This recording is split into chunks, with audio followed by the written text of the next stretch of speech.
Assalamualaikum warahmatullahi wabarakatuh.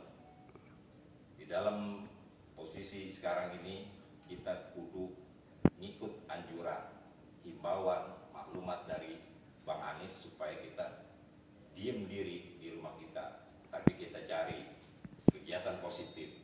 Salah satunya kita cari keringat model kayak begini. Kita jalanin jurus.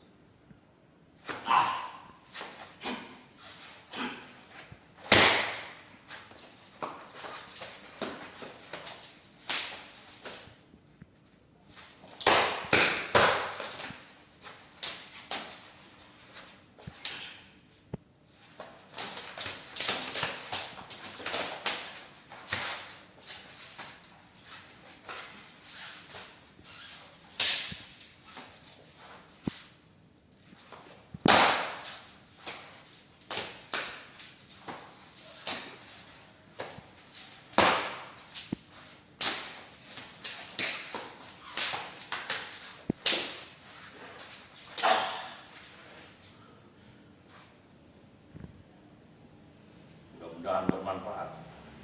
Allahu Akbar.